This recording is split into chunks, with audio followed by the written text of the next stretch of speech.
Let's go. All right. Oh, We got the main man himself, the man that makes it all happen. That's you've been in this shit for since for a long time, bro. I see you got the new house in the back too. I see the crib. I see the new crib. so we out here, boys downstairs playing ping pong. We listened to the album like twice, and it was just like, I don't know. I hadn't listened to it in like a week or two because I just wanted to feel fresh when it dropped to kind of like Yeah. get that same thing like y'all be getting. Because bro, we've been 3 months of mixing sessions, fucking months of clearing the beats, and just so much bullshit. But you know, and then DC adding, two songs at the very last second just to kind of like, just to hold y'all off from, I know it's been a long 2 years without an album or a year and a half or whatever it's been, but shit, I feel so good for this shit to be out. Like it's just been such a process. Like, last album was such a process because of, his whole situation with his deal, but Yeah. this was just it was a whole different ball game with, all the creative and just everything that went into this album. So Yeah. feels good. Feels really good, bro. I believe it. Like throughout that whole process, what's it like, seeing Darius grow? Because I know he had to fight through a lot of shit. So what's it been Yeah. like seeing him grow through it? Nah, man, he's a whole. We were just talking about that, bro. Like I was just talking to him. I was like, bro, you're a whole different person than when I first met you. Like at fucking Pootie's apartment when Frosty introduced us, and it's just like he's a whole new person. He's grown. I've grown. I'm a whole new person. 21 or 20 or whatever, and man, it's just been it's night and day. The dude musically, matured. Obviously, like as like sonically and all that stuff y'all have heard. These songs are obviously so much better than the last album. Like, not saying Kaya is bad or anything, but Yeah. it's on a different level, Right. And then just with the work ethic and just how structured he is with taking his music shit seriously, like, and I feel like he really did this music shit to kind of like not have a schedule and not have a regimen and stuff, but he's been so mature and regimenting himself and recording and making sure he's getting mixes in on time and all that stuff. And it's a whole different person. Like I said, he's grown, I've grown, the whole team's grown. Louis, Trade, Artillery, just the whole gang's just a whole different people than we were when we all met. So, and this album has a lot to do with that. Like, I can tell. yeah, I mean, I haven't thought about much else besides Sandbox and MØW3 in months. We started planning this in the beginning of. We started planning this when I had COVID in 2020. Mm-hmm. We all had COVID because okay. I don't know if anybody knows this. This is actually a funny story. All right. We went to Big Bear to shoot the Rage Kid video. Yeah. And this was like, it was like we were there for like 4 or 5 days or whatever, and when we got there, like Louis and Frosty were mad sick. But Frosty was so excited to snowboard, he was like, "Fuck it, I'm gonna keep doing it." Louis same way, like we were just like, "Fuck it," and we all like left like after a couple of days, and we were all sick as fuck, and we all went home and we started losing our taste and shit, and like, bro, all of us caught COVID shooting the Rage Kid video, and damn. we came up with so much shit from that though, because I was stuck in Houston, so me and DC and Frosty were on FaceTime like every single day. I was editing Magic and Rage Kid and Be an Outlaw Volume 3, and I was just the whole time I had COVID for like the 2 weeks and shit, and damn, that's a funny memory. Like, I remember we were all just stranded, and we came up with this concept, or not came up with this concept, but DC's had this concept since we were living in Glendale with Pootie and Shark, and that was really though whenever we put this concept together, I think, like, was really, we were like, yo, we're gonna really structure the songs this way, we're gonna do this many songs this way, and the transitions will be intentional, and just all, we started talking about all that stuff. We came up with the Live from the Gutta concept, which y'all will see tomorrow. When we shot that, bro, what'd you say? What time? I think it drops at noon LA time. Cool. Yeah, I think it drops. It's an earlier drop. Yeah, we usually drop at like 3 LA time, but I think it's dropping at noon. Cool. Say less. Yeah, for sure. My bad. I've been talking hella, bro. I'm a little lit right now. You feel me, bro? You good? You're the main man, bro. We can listen to you talk for hours. Your brain is the reason that we're making this all go, and that that we're all doing this. So I ain't even mad at you, bro. And I know it's been a lot of stuff you done learned through the process leading up to this drop, as you already said. Yeah. Like, and it's been a lot you had to go through too. So like, tell me some stuff you learned. You know, the floor is yours. Something I learned. That's a lot, but I will say I've definitely learned like,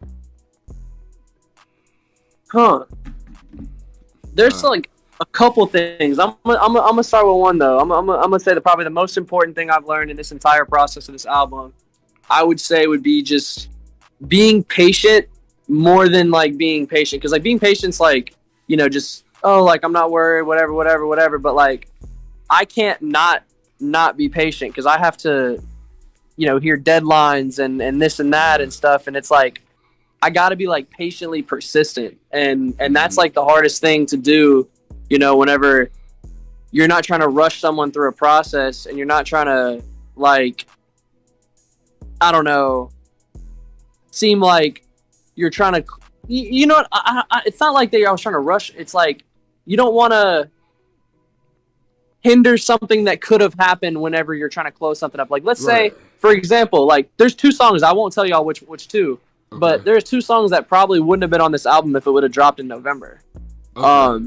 2 of my favorite songs, you know, and they weren't even made in 2020, or they weren't even made in 2021. They were made in 2022. Like, there's 2 songs on there that like were buzzer beater ass June or January mixes. Like, I ain't gonna lie, I feel like I know which ones you're talking about. I ain't gonna say it, but I feel like you probably can hear it. And once y'all hear some of this new music, like after this stuff comes out, and I know it's insane for me to start talking about new music the day the album drops, but like, y'all will know which 2 were the last 2, because there's a whole world that's going to be built around this type of sound that, you know, is on there. So it's going to get exciting. But I would say, like, once again, just the biggest thing I learned was being patiently persistent, bro. It's just, you got to kind of just keep working at this process, but not trying to rush it. And there's never a right time to end recording. And that's another thing I've learned. It's like, you kind of just got to fill in the blanks until it's full. Yeah. And then just, you know, put it out. Because, like, you know, What Now, Legend of Zelda, Megalodon, fucking, what else? Thanos, They Just Drunk.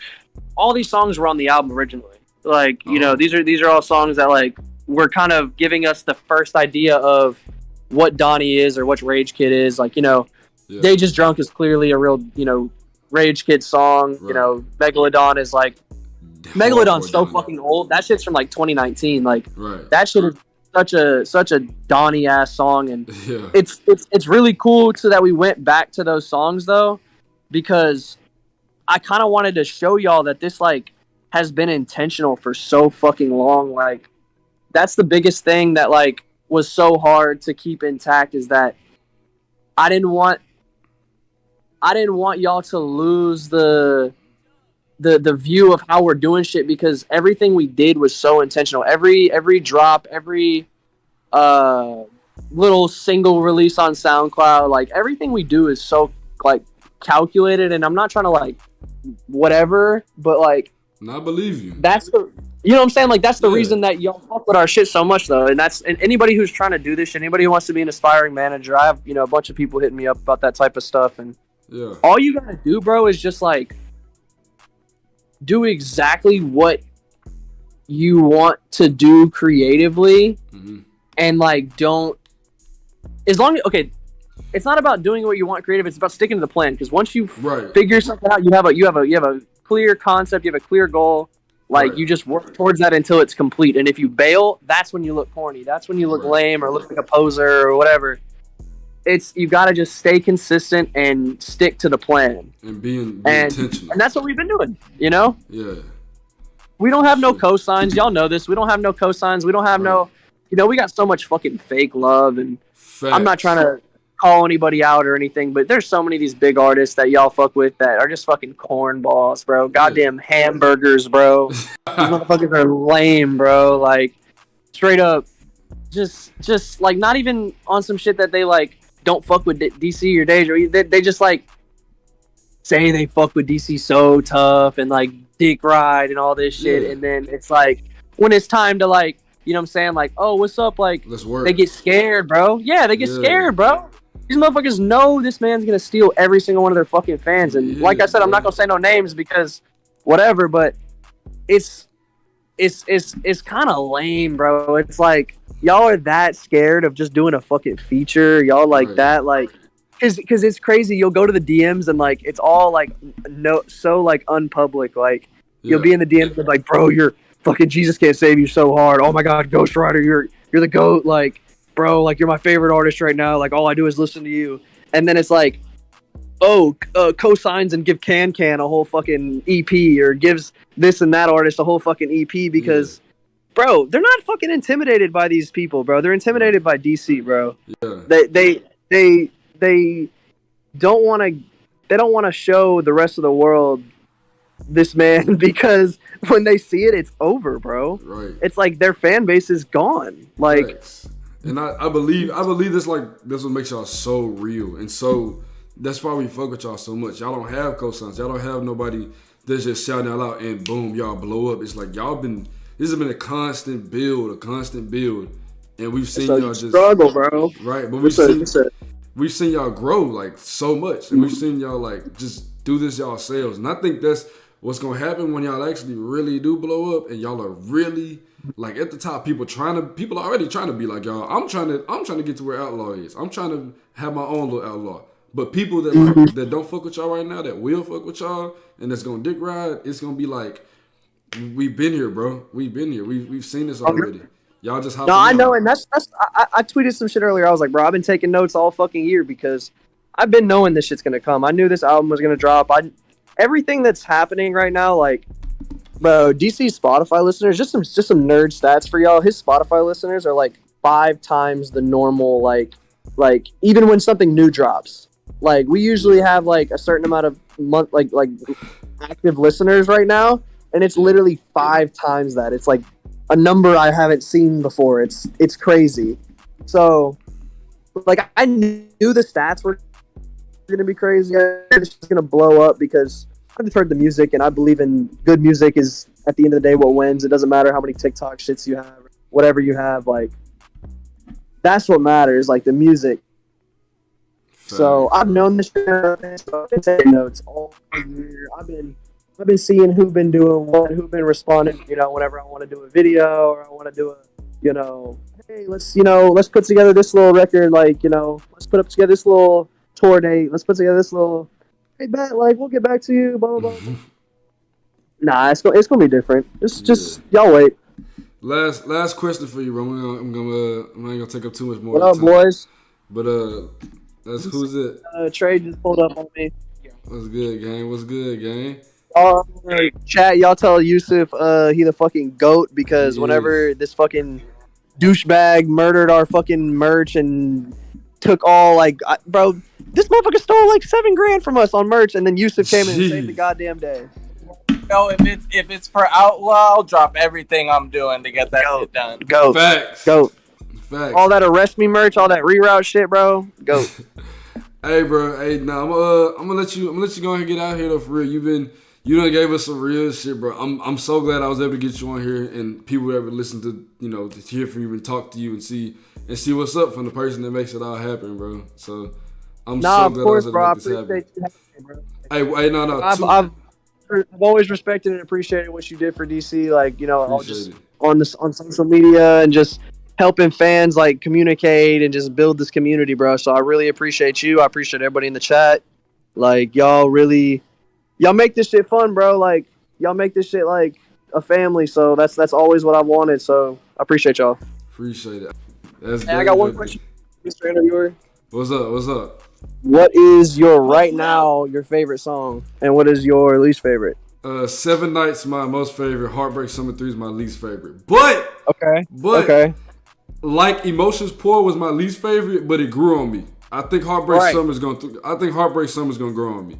You know what's crazy is you know, me and DC, we were talking about Heartbreak Summer. That was my least favorite, and then I think like when we went into mixing, that was like damn near my favorite by the time we were done mixing. Like my favorite Rage Kid song, that one or I Am Why is my favorite. I Am Why, bro. Do you not understand how much I love Activated, bro? His 7 Nights and his least favorite Heartbreak Summer 3. But I told him, I was like, bro, same thing. Like that, like Heartbreak Summer 3 was my least favorite, and then look at me now, like it's one of my favorites. Like, yeah, you could just tell Heartbreak Summer. I mean, you could just tell Seven Nights is like it's so real. I think it's a different one. That's what did it for me. I was like, no, this is real. This is Dage like being Dage and letting us know what's up and like it's coming from the heart. That's gonna last. Bro, it don't sound like nothing else. Right, it's gonna last, bro. It's gonna last. No cap. But yeah, Brand, just appreciate you, Louis, Tilly, Trey, Dage. Appreciate all y'all for talking in and you know chopping it up and stuff, bro. Y'all the reason this whole thing happened. So I appreciate y'all, bro. For real. Anytime, bro. For real. Literally anytime. And when you in LA, let me know, bro. Oh yeah, I'm back. Hey, tell Dave that 1-on-1 ain't gonna be sweet. Tell him that too. All right. For sure, I got you. Hey, text me too, because I got a little opportunity for you. I want to plug you in somewhere that I think like you could fit type shit. Say less, bro. I'm gonna shoot you a text in the DMs right now. All right, bet. I'm gonna hit you. All right, much love, Brand. All right, dog. I'm gonna catch you.